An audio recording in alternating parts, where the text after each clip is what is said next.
Le monde n'est pas seulement ce que nous voyons. Ok? Au-delà de ce que nous voyons, au-delà de l'apparence, il y a un autre monde qui existe. Ce qu'on appelle le monde spirituel. Au-delà de ce que tu veux percevoir par tes yeux physiques, il y a un autre monde qui existe. Hébreux 11, le verset 3, la Bible déclare que c'est par la foi que nous reconnaissons que le monde a été créé par la parole. De telle sorte que ce que nous voyons n'a pas été créé par des choses invisibles, a été créé par des choses invisibles. En fait, l'auteur de l'Hébreu expliquait que le monde physique que nous voyons n'a pas été créé par un monde qui est physique, mais par un monde qui est invisible. Donc c'est l'invisible qui a créé les visibles.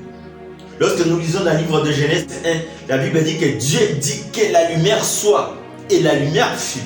Vous voyez? Donc la lumière s'est manifestée, c'est parce qu'il y avait quelque chose d'invisible qui a appelé la lumière en existence. La parole n'est pas physique. La parole, on ne peut pas les toucher. C'est invisible. Mais la parole est la base de toutes les choses que nous voyons. Alors c'est pourquoi ne crois pas que ce que tu ne vois pas n'existe pas. Non. D'ailleurs, ce que tu ne vois pas est plus grand que ce que tu vois. L'invisible est toujours plus grand que le visible. Le spirituel est toujours plus grand que le physique. Dans Genèse 3, le verset 15, il se passe quelque chose. Dieu prophétise quelque chose. Dieu il dit ceci: je mettrai inimitié entre toi et la femme, ta postérité et sa postérité. Ok? Ici nous voyons que Dieu est en train de créer quelque chose en existence. Lorsqu'on parle de l'inimité, dans certaines versions la parole des vies, il dit que vous serez des ennemis. Donc Dieu est en train de créer une guerre. Nous devons savoir que le combat spirituel a été initié par Dieu lui-même.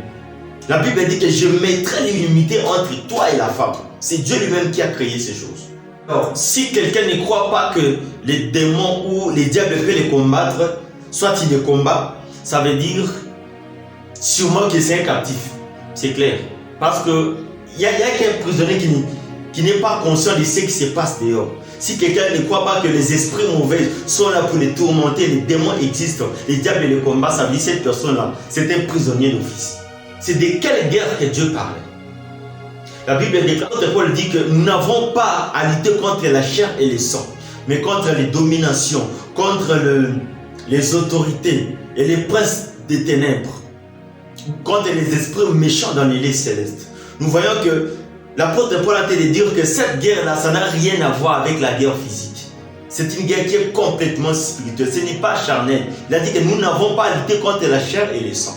Donc la guerre que Dieu parlait ici, qui va venir, c'est une guerre qui est complètement spirituelle. C'est un combat spirituel. Alors bien aimé, le jour où tu as choisi le Seigneur comme ton Seigneur le Sauveur, automatiquement tu as choisi un camp.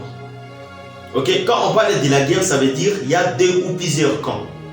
Et dans notre cas ici, il y a les diables d'une part, il y a aussi Dieu d'autre part.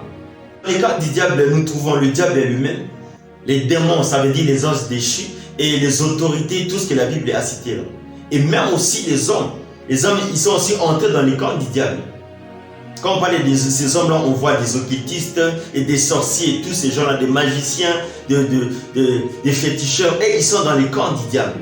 Et dans les camps de Dieu, ici nous avons les anges avec les saints. Lorsqu'on parle des saints, ça veut dire nous qui avons accepté Jésus comme notre Seigneur et Sauveur. Nous, on se trouve dans les camps de Dieu. Donc, la guerre, ça se passe à cette heure. Tu dois avoir conscience que la guerre existe bel et bien. Le jour où tu as accepté Jésus, tu es devenu automatiquement l'ennemi du diable. Tu es devenu l'ennemi des sorciers. Tu es devenu l'ennemi des féticheurs. Tu es devenu l'ennemi des démons. Alors, ils vont te combattre. Parce que cette guerre-là, c'est Dieu lui-même qui avait initié. Il a dit que je mettrai inimitié entre vous. Il n'y aura pas des ententes, il y aura toujours la guerre. Alors nous les chrétiens, nous devons avoir cette conscience-là que la guerre existe bel et bien. Alors comme cette guerre-là n'est pas physique, elle est spirituelle. Cela veut dire que nous devons nous armer des armes qui sont spirituelles pour bien faire face à cette guerre-là.